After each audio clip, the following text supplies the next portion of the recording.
Karine Jean-Pierre spent 3 years as the face of the Biden administration. She was the press secretary, the person who turns up in the White House every day and whose face becomes very familiar to viewers of television as the person who is putting the points that the administration wants to put to the American people and indeed to the wider world. She has written a book. The book is called Independent, a look inside the broken White House outside the party line. So she has left the Democratic Party. She's become an independent, but she is very much still a supporter of the party. And as she is telling the world, the party needs to change. The party needs to be the kind of party that she can support in the future. I sat down with her for a conversation which you can hear now. Americast from BBC News. Karine Jean-Pierre, thank you so much for joining us. Welcome to the podcast. Thank you so much for having me, Justin. We get a load of feedback from people who listen, and almost every week, almost every episode of our podcast, they're saying, what's happened to the Democrats? Where are they? Who's speaking for them? When are they going to resurface? So I want to get to all the rest of what you've written about in a second, but can we start there? Just from what's your take on where the party is at the moment? Well, what my take is that the party is lost. I feel as if the party has lost their soul. One of the things that concerned me very early on in the Trump administration was when the administration was trying to push forward their nominees, some very unqualified nominees. And you had Democrats in the Senate who basically rubber stamped Trump's nominees, which for me sent a signal that they weren't going to fight. Project 2025 was loud and clear. And the fact that they were not prepared for a Trump administration the moment he stepped in was concerning. And now what I'm seeing even more that's more concerning is there's just continues to be no fight because mentioning them doesn't poll test well. They're throwing communities under the bus. And so that's concerning because the Democratic Party is supposed to be a big tent party. When you think about the LGBTQ community, when you think about migrants and immigrants, and you don't see enough fight, enough of we're going to stand up and fight for this community, and they're silent or they're not really coming up with a strategy, that's concerning. And it is very much, okay, that doesn't poll test, the country's afraid of migrants, so therefore we're not going to be mentioning them or fighting for them. Oh, you know what, the LGBTQ community, we really can't support the LGBTQ community because no one wants some of the policies or some of the issues or some of the freedoms that the community should be having. And one thing to know about me, Justin, is that I'm obviously a Black woman. I also am part of the queer community. I'm also an immigrant. And when you hear things like that about communities that you participate in, that you're part in, then you feel like you're not representing and no one's fighting for you. And just like you were hearing, when I came out of the administration, the Biden-Harris administration, very obviously in January, very early on this year, I was hearing from people. They were saying to me, what's going on? Where is the fight? Where is the fight? Why aren't we ready? And that actually led to me trying to figure out my voice in this moment in the book. I mean, just to take one issue then, which is biological males playing in women's sports. So that's an issue that really harmed the Democrats, didn't it, during the election? Are you suggesting that on that issue, the Democrats just say, look, we think it's a moral issue. We think people who are trans should be able to choose where they play their sports. We're going to stick to it. And if you don't like that, then don't vote for us. I mean, here's the thing, Justin. I think committing electoral suicide. I actually disagree, because we should not go down a rabbit hole because Republicans are telling us don't say woke or this issue or that issue. We should stand on moral ground and really, really, really try to do our best to protect people who feel vulnerable. It's not about having a debate. Don't have the debate. Just say where you stand and move forward and focus on things that will move the country forward. Focus on the economy. Yeah, but you'll be asked about those things, won't you? Yeah, but here's the thing. I mean, I wasn't part of the campaign, so I wasn't. I can't speak to their strategy. Obviously, I was part of the as White House press secretary. I was speaking for the president, and I was part of the government and the White House. And I think what I am trying to say is that there are issues. There have been issues in the past. Again, civil rights issues, human rights issues that were not popular where the country wasn't there. But it cannot, there has to be a time where it's not about politics, where it has to be about your moral compass to doing the right thing and standing up.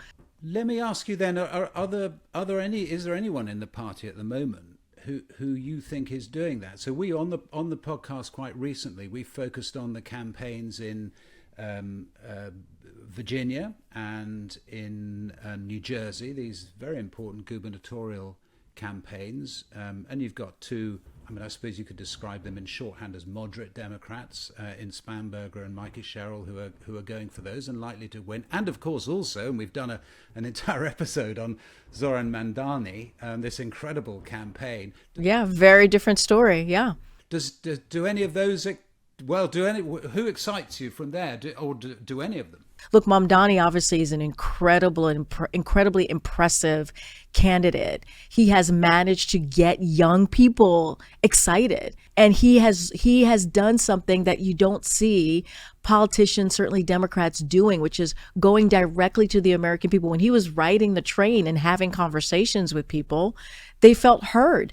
They felt listened to. They felt seen. And so those are the things that are missing. And I think there are things that he's doing that certainly on the national level, Democratic leadership could listen to that and take some direction on how to communicate with people. I believe Democrats should go into Republican district and talk to Republican voters about the economy. I believe they should also be standing in front of a hospital that's about to shut down because of GOP hikes and have a press conference and say, hey, this is what's going on. There's so many things that they can do so that voters see them and see them fighting for them. And I think that is one of the things from Mamdani that has been quite impressive and something for them to learn from. And are you happy to see the Mamdani kind of candidate in a place like New York, where it looks as if he can win and win big, but also a completely different sort of candidate? So one of the things we've been discussing on the podcast is this business of whether you should run, for instance, people who are not keen on abortion in some states where there are more conservative voters, including voters who used to vote Democrat but don't anymore. I mean, I guess West Virginia is an obvious example. Or should you have a kind of litmus test of what is acceptable and what isn't acceptable? Where do you stand on that? I believe that right now, if you are a part of a community or if you identify in whatever way, just know that when they come for one, they come for all of us, which means we have to stand together. We have to stand together. There's a large fight ahead of us. And if we don't do that, then we're going to be in a world of hurt as a country, as a people. And so what I want to see, I think what's important is that you have candidates that listen, acknowledge, and speak to what people really care about. Look, one of the best examples that I can give you, and it's not even coming from elected officials, coming from the people of this country. When 7 million people came out for the No Kings rally not too long ago, and it was the third one, which meant that it grew by millions, that is telling you, like elected officials, these leadership should see, okay, this is where 7 million people came out. This is where many voices are. They're afraid about what's going on in our democracy.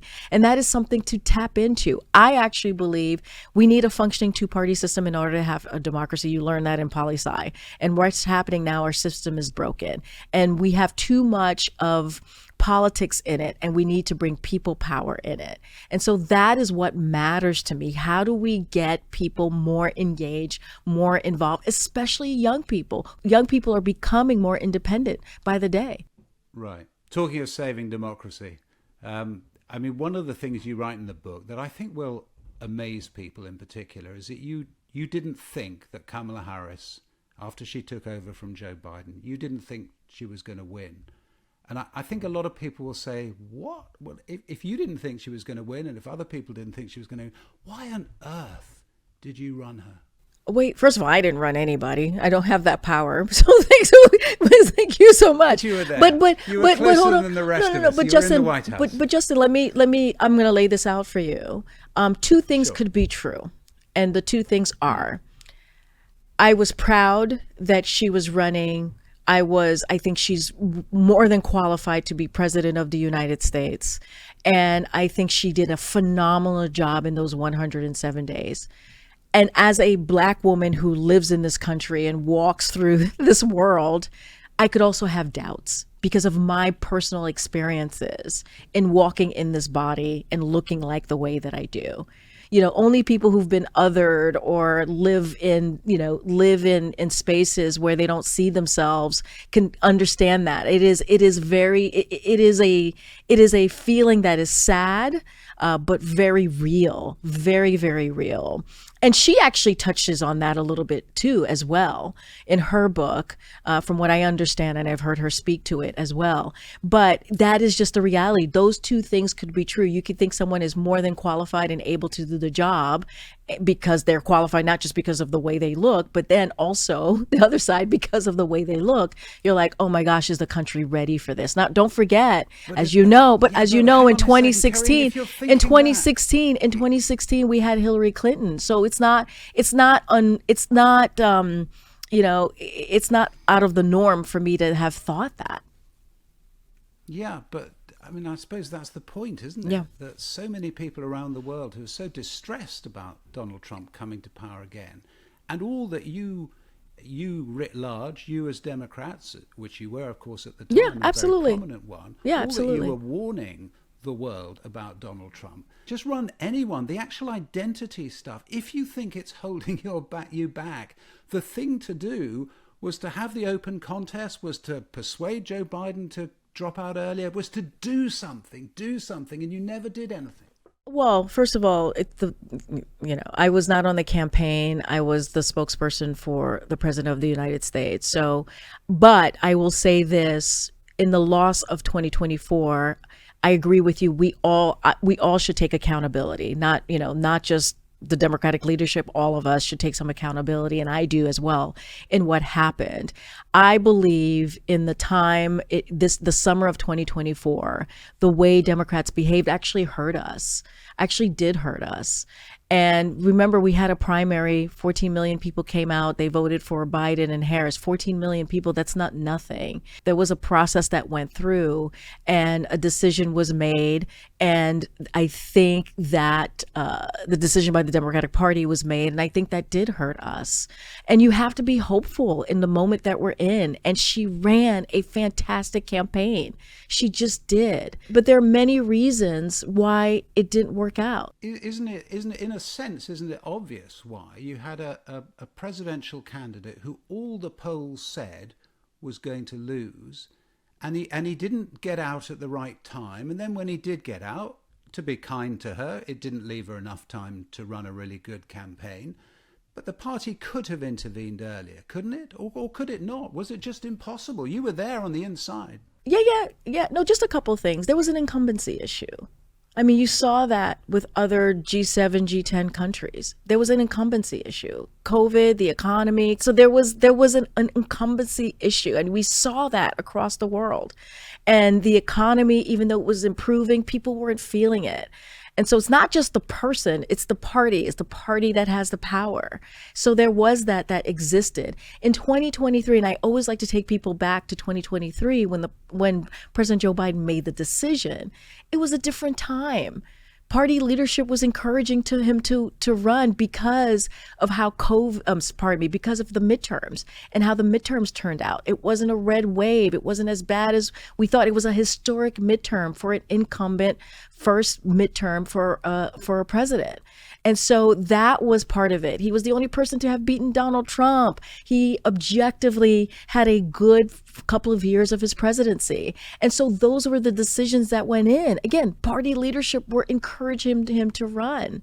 And so that's why that decision was made. Joe Biden is going to write his book. He will tell his story. I can't wait to read it. And he will lay out what his thought process is. But we can't forget the facts that existed during that time in making that decision.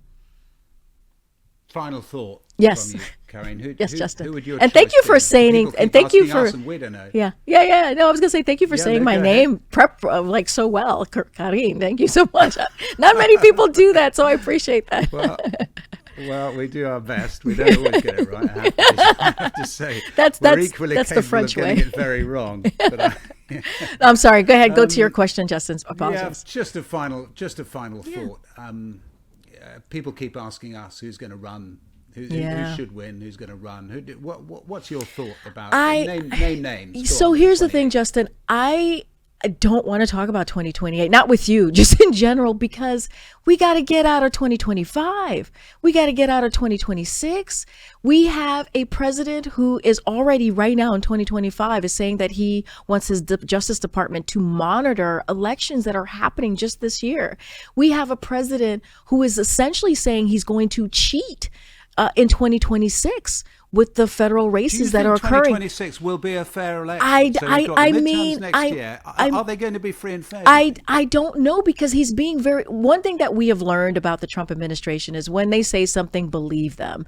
And just last week we had Steve Bannon say, hey, we're preparing for a third term of Trump. I mean, you saw what he did with the East Wing just last week, demolishing it. That doesn't seem like somebody who's ready to leave. He's going to build a ballroom. He's going to name it after himself. So we have real issues happening right now that if we don't get on top of it, things are going to run away from us or be stolen or be taken from us, and we didn't prepare for it. So that is my genuine fear. Not just me. Many other people have this fear. Karine Jean-Pierre, it's been a real pleasure to talk to you. Thank you very much for sparing us the time. Thanks, Justin. Appreciate it. Anytime. That's it for now. If you want to hear other episodes of Americast, they are all available wherever you get your podcasts. For now, though, bye-bye.